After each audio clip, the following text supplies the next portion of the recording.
لوگ کہتے ہیں نا ترقی چاہیے، کامیابی چاہیے، برائٹ فیوچر چاہیے. خدا کی قسم جس کے ماں باپ اس سے راضی ہے نا، جس کے ساتھ ماں باپ کی دعائیں ہیں، اس کو پھر ترقی سے کوئی نہیں روک سکتا. اس کے بیڑے پار ہی ہونے ہیں. اور ساری دنیا واہ واہ کر رہی، ماں باپ پریشان ہے، وہ برباد ہی ہونا ہے. ماں باپ کو تنگ نہ کرو، بالخصوص ماں کی قدر کرو. ماں کا کوئی نیبل بدل نہیں. اور یہ دعا دے دے تو بندہ کدھر پہنچ جاتا ہے. اچھا پھر آج کل ایک اور ٹرینڈ چلا ہے، کسی بھی طرح کا زندگی میں مقام بڑھ گیا نا، مشہور ہو گیا، اب وہ ماں باپ پر بھی روب جما رہا ہوتا ہے. پتہ نہیں میں کتنا بڑا آدمی ہو گیا ہوں، اب میں آپ کی خدمت کہاں سے کروں گا بھائی، ٹائم ہی کہاں ہے میرے پاس. ان کو کبھی یہ روب مت جمانا. ارے آج اگر کچھ بن بھی گئے ہو نا، یہ انہی کی دعائیں تھیں، اور ان کو کہہ رہے ہو بڑا آدمی ہو گیا. حضرت موسیٰ کلیم اللہ علی نبینا علیہ السلام کتنا بڑا مرتبہ ہے. اور آپ نے ایک بار اللہ کریم کی بارگاہ میں عرض کیا، مولا مجھے جنت میں اپنا پڑوسی دیکھنا ہے. ارشاد کیا ہوا کہ اے موسیٰ، جنت میں تیرا جو پڑوسی ہے وہ ایک فلاں علاقے کا کسائی ہے. آپ حیران ہو گئے، آپ نے کہا مولا مجھے ملنا ہے. ایڈریس بتایا گیا، آپ چلے گئے وہاں پر. ایک نوجوان نے دروازہ کھولا، آپ اندر گئے. گھر میں گئے تو دو بوڑھے ماں باپ، بوڑھی شخصیات تھی. انہوں نے حضرت موسیٰ کو دیکھا، آپ کی رسالت کی گواہی دی اور دونوں دنیا سے چلے گئے. وہ نوجوان کسی کام سے گیا، واپس آیا، اپنے دونوں والدین کو دیکھا کہ دونوں کا انتقال ہو گیا ہے. تو کہا ہو نہ ہو آپ حضرت موسیٰ علیہ السلام. حضرت موسیٰ نے کہا میں نے تو نہیں بتایا کہ میں کون ہوں، تمہیں کیسے پتا چلا؟ کہا میرے ماں باپ روزانہ دعا کرتے تھے کہ یا اللہ اس وقت تک موت نہ دینا جب تک حضرت موسیٰ کا دیدار نہ کر لیں. آپ ہمارے گھر آئے ہیں، آپ کو انہوں نے دیکھا ہے، یہ چلے گئے دنیا سے، آپ ہی حضرت موسیٰ. حضرت موسیٰ نے فرمایا بتاؤ کچھ اور بھی دعا کرتے تھے؟ کہا ہاں، میں اپنے بوڑھے ماں باپ کیونکہ چبا نہیں سکتے تھے، روز ان کو دیوالے چبا چبا کر کھلاتا تھا.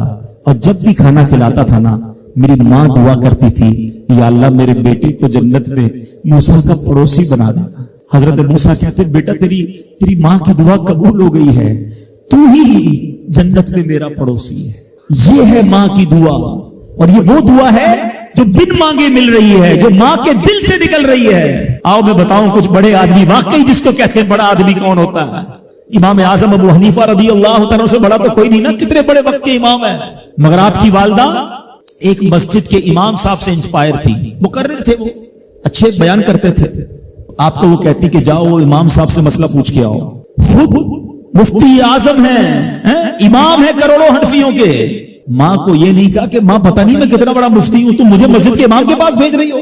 آج تو یہ ڈائریکٹ جواب دے دیتے ہیں نا، مجھے پتہ نہیں میں کون ہوں، مجھ سے بحث کر رہی ہو، اتنی کتابیں پڑھی، ماں تم نے تو پڑھا ہی کچھ نہیں. ابو جان آپ کو دنیا کا کیا پتا، مجھے پتا ہے. سنو امام اعظم، یہ ایسے نہیں بنتے بڑے لوگ. ماں کو کہتے ٹھیک ہے ماں، مسجد کے امام کے پاس جاتے، اس مقرر کے پاس جاتے.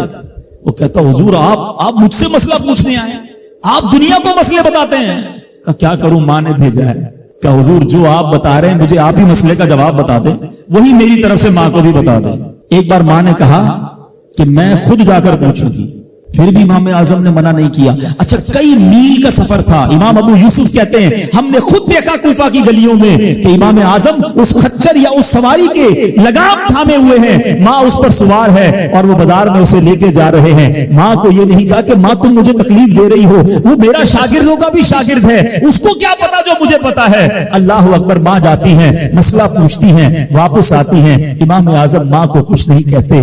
یہ ہوتا ہے ماں کی فرما برداری. آج دیکھو دنیا ان کے گن گا رہی ہے. سیدنا بایزید بستامی رضی اللہ تعالیٰ عنہ کتنا بڑا نام ہے، اولیاء کے سردار ہیں. دیکھو ماں کی خدمت کیسی کرتے تھے. آپ کی والدہ نے سردیوں کی رات تھی، سخت سردی کی رات، آپ سے پانی مانگا. حضرت بایزید بستامی ماں کے پاس پیالہ لے کر گئے تو ماں سو گئی تھی. ماں کے سرہانے پیالہ لے کر کھڑے رہے، رات بھر کھڑے رہے سخت سردی میں. پانی تھوڑا سا آپ کی انگلیوں پر گرا تو وہ پانی برف بن چکا تھا. ماں کی آنکھ کھلی، دیکھا بایزید بستامی بستر کے کنارے کھڑے ہیں. کہ بیٹا کیوں کھڑے ہو؟ کہ ماں آپ نے رات پانی مانگا تھا نا، اس لیے کھڑا رہا کہ نہ جانے کب آنکھ کھل جائے. اب جب پانی دینے کے لیے پیالہ الگ کیا نا تو وہ برف چمڑی سے چپک چکی تھی، تو جب وہ برف الگ ہوئی نا آج سے خون نکلنے لگا. حضرت بایزید بستامی رحمت اللہ تعالی کی ماں نے جب یہ دیکھا نا کہ بیٹا ساری رات کھڑا رہا اور اب اس کا ہاتھ بھی لہو لہان ہو گیا. حضرت بایزید بستامی کی ماں نے پتہ اس رات کیا دعا دی؟ کہتی یا اللہ میں اس سے راضی ہوں، تو بھی اس سے راضی ہو جا. دیکھو کیا مقام ملا، اولیاء کرام کے سردار بن گئے. یہ وہ دعائیں ہیں جو دل سے نکلتی ہیں. ماں باپ کی خدمت ایسی کرو. اب کہو نا کہ دل سے دعا نکلے. جب وہ دعا نکلے گی نا پھر وہ کام بننے آپ سوچ نہیں سکتے. کیا خوبصورت دین ہے ہمارا. ہم نے اپنے بچے کو دین کی طرف نہیں لگایا. اگر ہم بچے کو دین کی طرف لگا دیتے دین اس کو ہماری خدمت کی طرف لگا دیتا. ہم بچے کو قرآن و حدیث سکھاتے, قرآن و حدیث اس کو ہماری خدمت سکھا دیتے.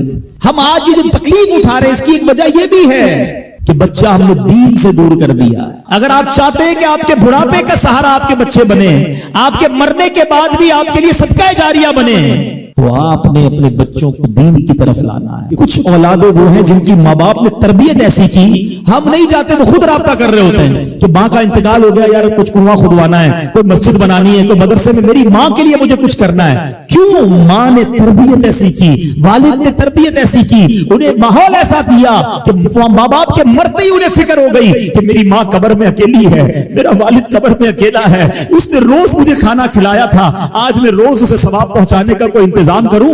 یہ اس بچے کے دل میں خیال کیسے آیا؟ کیونکہ اللہ نے اسے اچھا ماحول عطا کیا, ماں باپ نے اس کو اس ماحول کی طرف بڑھایا. تو میں یہاں والدین سے گزارش کروں گا کہ خدارا اپنے بچوں کی ایسی تربیت کرو کہ بڑھاپے میں بھی تمہارا ساتھ دیں اور مرنے کے بعد بھی تمہارے لیے صدقہ جاریہ کا باعث بن جائیں. آپ کے بچے آپ کے قدموں میں رہیں گے اگر آپ نے بچوں کو دیندار بنا دیا. اللہ کرے یہ فارمولا سمجھ آ جائے نا.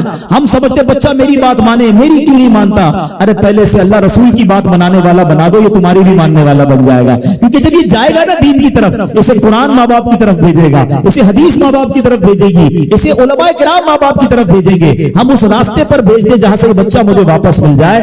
سورہ فاتحہ 100 مرتبہ پڑھ کر جو دعا مانگی جائے وہ قبول ہوتی ہے. سورہ بقرہ کی تلاوت سے شیطان گھر سے بھاگ جاتا ہے. آیت الکرسی پڑھنے سے محتاجی دور ہوتی ہے. سورہ کہف کو ہمیشہ پڑھنے والا دجال کے فتنوں سے محفوظ رہے گا. والدین کی قبر پر ہر جمعہ سورہ یاسین کی تلاوت کرنے سے اس کی حروف کی تعداد کے برابر ان کے گناہ بخش دیے جاتے ہیں. سورہ الدخان پڑھنے سے مشکل دور ہوتی ہے. جو قریب المرگ ہو اس پر سورہ جاسیہ کا دم کرنے سے خاتمہ بالخیر ہوتا ہے. سورہ حجرات کا پڑھنا اور دم کر کے پینا گھر میں خیر و برکت کے لیے مفید ہے. سورہ قاف پڑھنے سے جو باغ ہوتے ہیں ان کے پھلوں میں کثرت ہوتی ہے. سبحان اللہ. سورہ رحمان 11 بار پڑھنے سے تمام مقاصد پورے ہوتے ہیں. سورہ واقعہ جو شخص روزانہ پڑھے گا اسے کبھی فاقہ نہ ہوگا. سورہ ملک کو ہر رات پڑھنے والا عذاب قبر سے محفوظ رہے گا. سورہ مزمل کو 11 بار پڑھنے سے ہر مشکل آسان ہو جاتی ہے. سورہ مدثر کو پڑھ کر حفظ قرآن کی دعا مانگنے سے قرآن کریم کا یاد کرنا آسان ہو جاتا ہے. جو بچے حفظ کر رہے ہیں